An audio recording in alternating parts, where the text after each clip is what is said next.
Akkam nagaa jirtu fayyaa keessanii ani nagaa kooti nageen inni bira jiru akka isin biras jiraata abdiqa.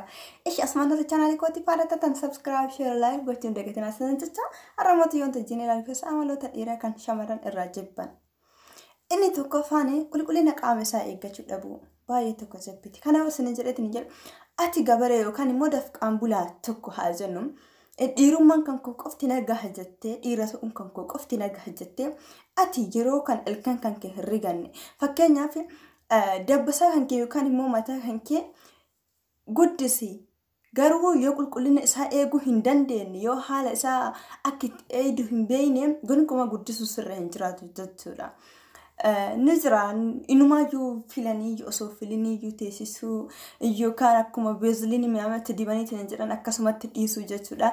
Mataan dhiiraa akkuma isin beektaniitiin jettanii yoo itti dibamee akka inni firiis ta'uuf itti diban jechuudha. Achi booda dhiqatanii jechuudha. Inni addamoo nafa kan keetis dafqaan bulaadha ati. Garuu guyyaa tokko yoo hin dandeenye biyaansi guyyaa lamaan dhiqachuu sirraa eegama.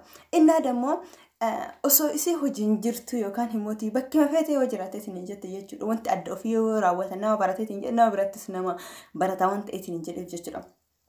Waan akka quba kan kee funyaan keessa naquu qeessa kan kee nyaachuu inumaayyuu hin jaalatu sirraa jechuudha. Kanaafuu waan akkana kaniin osoo dhiistaniitiin jettanii amala akkana qabaatan isin jechuu barbaada.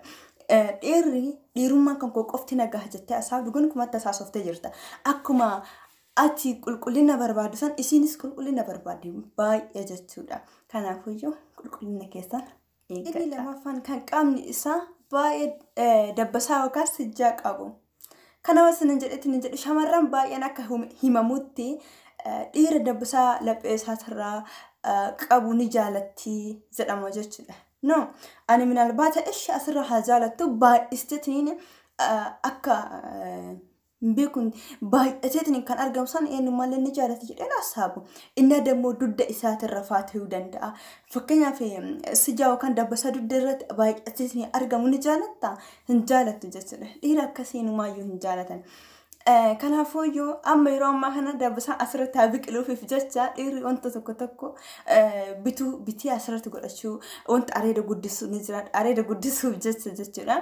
Yeegiddi ati areedumaayyuu yoo guddisteetiin jettu gaannanamee akkanatti sirraa humna jedhu sani inumaayyuu hin jaalatti dubartiin tasaasoftanii jirtan jechuudha. Warri areeda keessan akkas naaf haa ta'u jettaniitiin hawwitan jechuudha. Inumaa tasaasoftanii jirtan. Maaliif jennaan shamarreen yeroo muraasa ta'e malee marti areeda akkanatti asirra gahee akkas jedhu sani hin jaalatan isin jechuu barbaada. Kanaafuu biyyaansi wanti ofirraa fuudhanii jiraachuu danda'a. Qaama keessan irra sijjaan baay'ee jiraachuu hin qabu jechuudha. Yoo jiraateetiin hin jedhe akkuma kan bobaa keenya jalatti argameetiin jedhu qaama keenya daddafeetiin akka nuyi foolii dhoofnu nu taasisu kan qaama keenya kan inni irratti argamus keessan irratti argamus foolii dhoofsisuu waan danda'u qofaadhaaf jechuudha. Kanaafuu wanta akkasiisan yoo qabataniitiin hin jettanii wanta adda adda xiqqaamamtanii ofirraa biyaansi muraasa ofirraa gochuu hin dandeessanii ofirraa fuudhuu hin dandeessan jedhee hasaaba.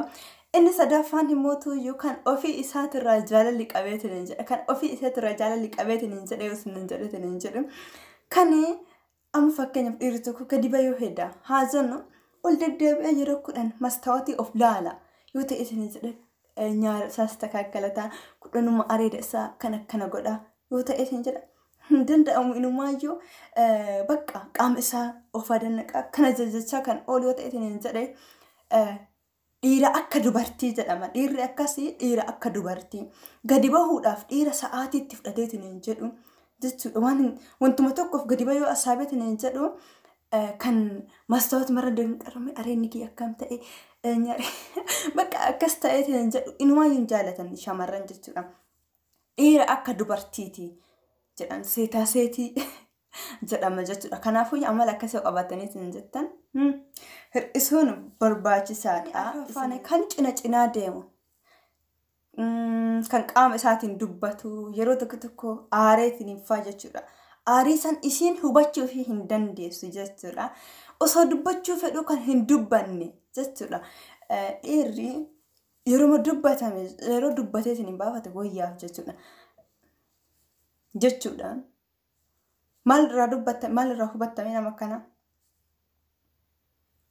بقى كانت قام ساعتين أكا الرابيسي سبار بالتي نجلو وانت كسس الشمر إنه ما ينجالت يجلو ما نكوني دبتو بربالتي نجلو دبتين بافت ماليني جت غير قبام تجت كان عفوجو أرا جدو كانت تبار وانتم ما انتو كيو أمامت نجلو نما دبتين فروه دندني لا إني سنجتو دندت تجت إنا دمتي تقع رادب وصون تاني دبتو بربال دبتو يسيو بربالتي نجت موتيو إيسيتي نجاتي قبضت نيني جتشا أولو سوين تاني جتشورا نشانة فاني كان كبجا نما فينك أمني كان كبجا هنك أمني وسنين جرم شمارين تكاديما جرتها جرم فابراتارو يوكاني يرو جالتي نجرات اللي يرو ممرك آما إسي كان إنه بقى كلمتي قاما كان كسبكي سنة كسكاس يو كان جدو كتاتاتو ديرسوني دريدا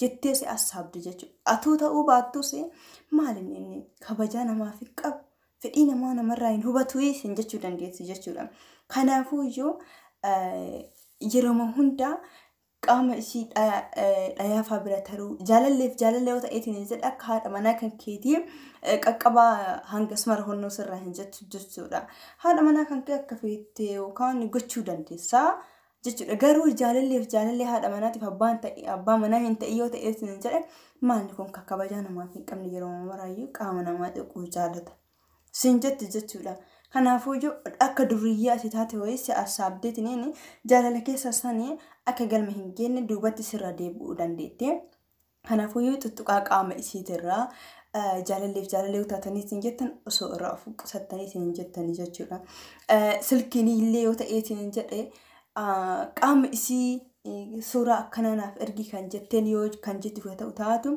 مال نكوني هر أيو نجالتي هر أيو كنانا نجلا هذا كندورية أوسو أتوي جالله دوغاك أوهاتي في يو سانسرا هو بچو إنو ما جندن ديسو يو دن ديتة تنجت وانا كسي سنرا أوسو فكساتي تنجت باي كاي إني جهفاني كان أكا هذا يو كان أكا هرمي كان واسن ننجل تنجل إيرتوكو هاد أوفيو جالته تنجل يو هاد أوفيتي كبجاك أواتي في تنجل غاريدا إيرتوكو سجمر كان كبجا سيف كباچو دند يو كبجا هورسا أوات سيفس كبجا كباچو دند أجسدا هاد أوفي هرمي في جالتشو غاري تأ كان أكا هاد سوجل تنجلهم يرو مراجو وانت تكو مرتس ورتس يو تأتي ننجل جاللكي سنجدو لمان كان هاد إسا يو كان بيتساو إسا غالچتني إسان هوجين كان جئ كتاتو إنو ما يجو شمارين هجالتو جتولا إسين كان فيتو كان هو الرئيسة أتن جالتو سين هنجتو غارتو يوم أكا أتي كوبا كان كي نما وصانو دندو يو كان نما كوبا كان كي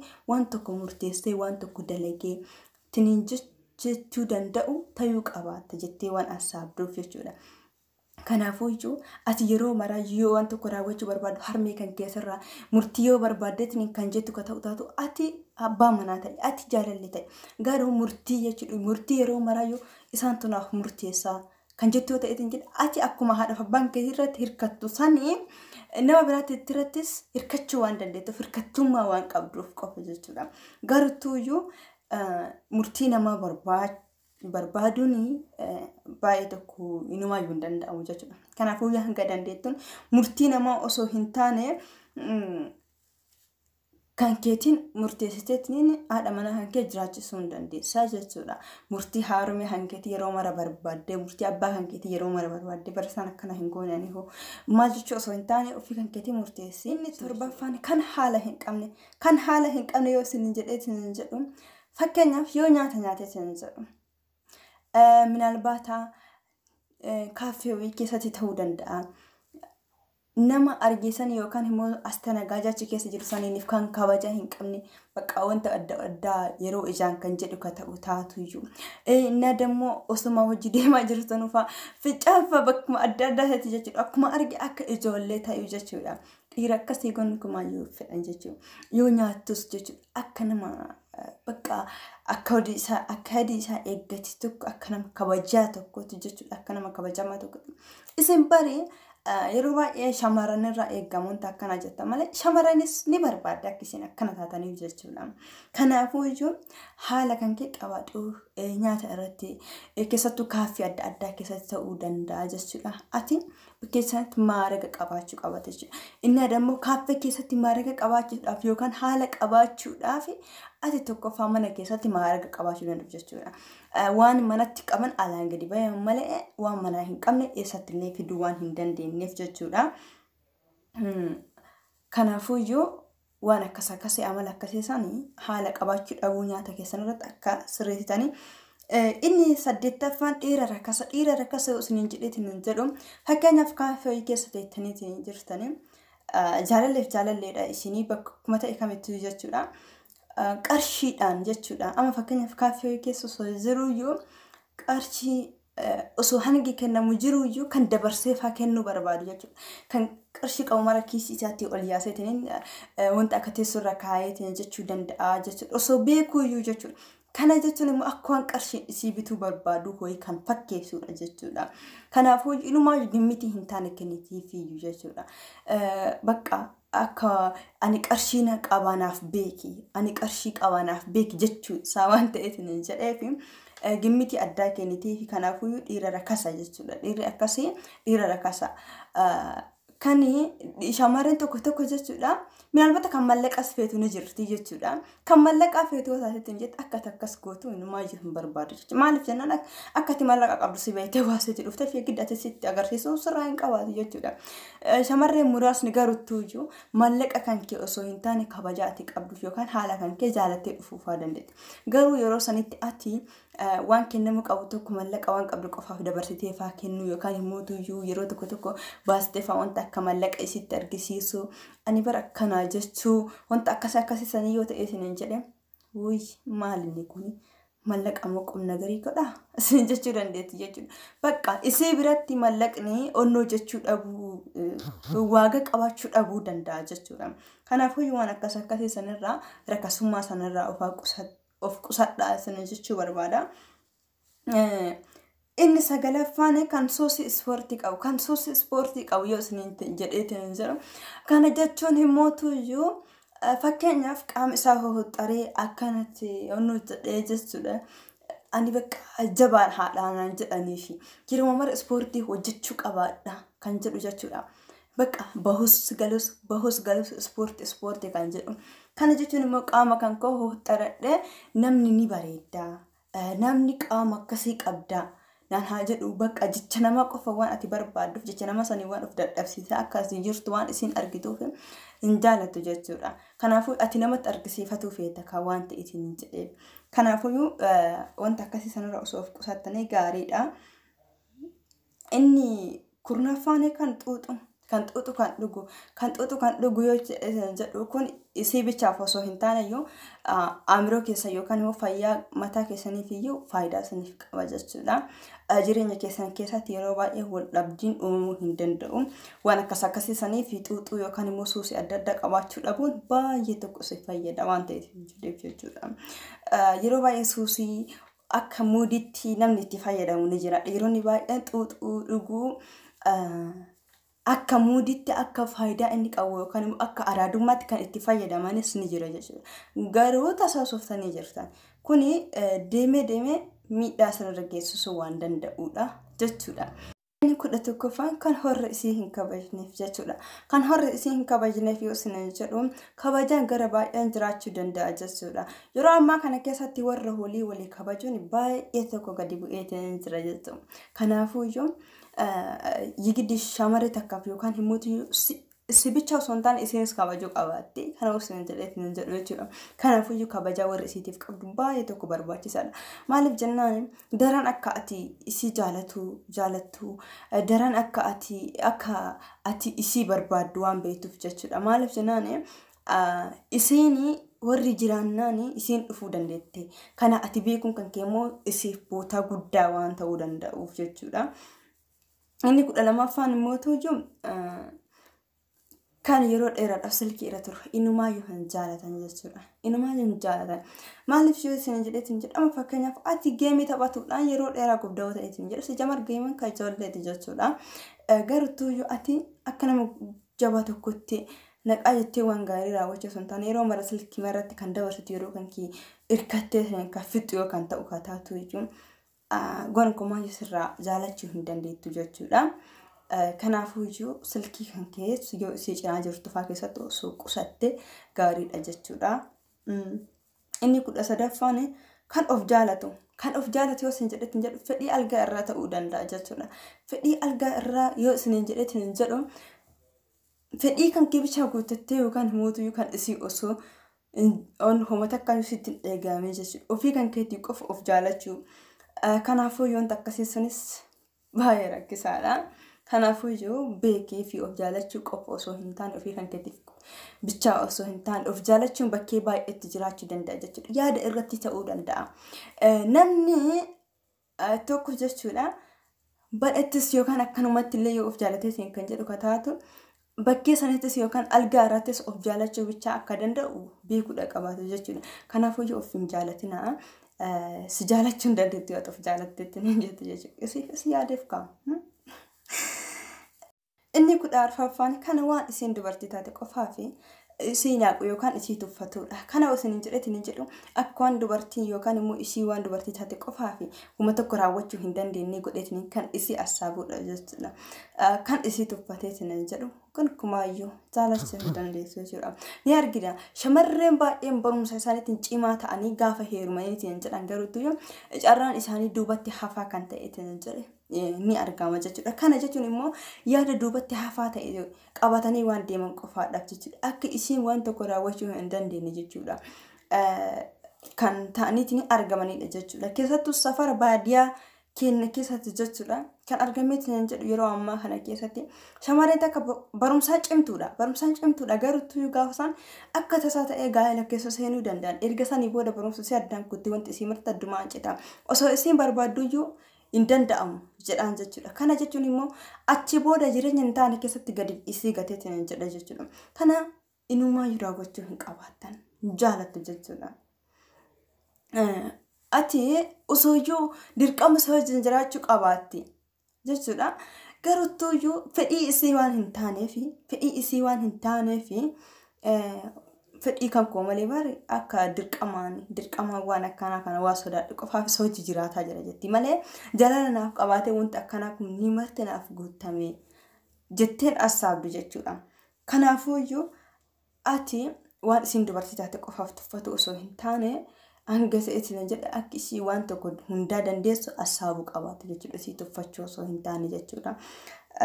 Inni biraa himootu yuuni 15ffaan kan of jaju isin jedhamu ani akkana ta'uu hin danda'a bara. Ani nama kanaati bara jedhee bakka yeroo mara kan ofii isaa bicha of dhaadhesse ofii isaa bicha akka nama waan balleessinee hoyi ofii isaa bicha akka nama gaarii ta'e hoyi kan asaabu jechuudha. Hidde gaarummaa isaa taateetiin jedhe waan kanneen hin beeka wanta kana caalee homaa qabu. Kanaafuu yeroo mara akkana jechuun isarraa hin eegamu. Maal inni yeroo mara akkana jechuu dandeessi jechuudha yeroo isaan keessatti. Gaarummaa kan kee osoo atuun himin sirraa beekuu kan danda'amu jira jechuudha. Kanaafuu of jajuu tibiitii xaruu karaa gubbaarratti jechuudha. Jechuu jechuudha. Kanaafuu tibiitanya ta'uun hangas mara of dhidhiibu suni ilmaayyuun eegamu jechuudha. Ana malee hin jiruun hin taasu jechuudha. Inni 16ffaan dadhabaa kan yeroo maraayyuu bakka kaayyoo fuulduraayyuu osoo hin taane kan akka namni murteessuuf barbaadu hirkattummaa namarra kan barbaadetiin jedhu jechuudha. Jireenya isaa keessa yeroo maraayyuu akka namni seeneetiin jedhu kan barbaadu jechuudha. Dhiira akkas baay'ee inumaa jireenyaaf ta'uu hin danda'u jechuudha. Shamarranis hin jaalatu jechuudha. Kanaafuu iyyuu hanga dandeessaniitiin jettan jireenya keessan keessa nama biraa galchuu akkas jechuu osoo hin taane ofii kan keetii nama waan mara raawwachuu danda'u ta'uu qabaate jechuudha. Maaliif jenna abbaan mana hanqawaa kan waan fedhe akkanatti raawwachuu danda'udha. Inni barkaan waan an barbaadetiin jedha akkanatti naaf gootuu danda'udha. Kophaa isaas ta'an kan jettu ta'uu dandeessu jechuudha. Garuu yoo hadha haxirii tokko hin haxirra osoo jettanii fakkeenyaaf yoo ati osoo ofii kan keetti raawwachuu dandeettu iyyuu bar obboleessi kan sun haa dhufu kan jettu ka ta'u taatu ofii isaati iyyuu raawwachuu hin danda'a. Garuu maaliif yeroo mara namarra bichaa barbaada jechuu dandeessu jechuudha. Osoo ofii kan keetti raawwachuu dandeettu iyyuu hirkattummaa namaa yeroo mara namaan kana namni haa raawwatu kana namni naaf haa ta'u akkan ebaluun naaf haa godhu ofii kan keetti wanta dandeettu ofii kan keetti raawwadhu. Hirkattummaa hin baay'isin. Hirkattummaan jireenya keenya kamiifuu yoo nu fayyadu waan hin dandeenyeef jechuudha. Akkasii waan kanneen irraa akka isin of qusattan abdiin qaba. Hanga viidiyoo biraatti walitti deebinutti subscribe, share, like gochuun dagatinaa.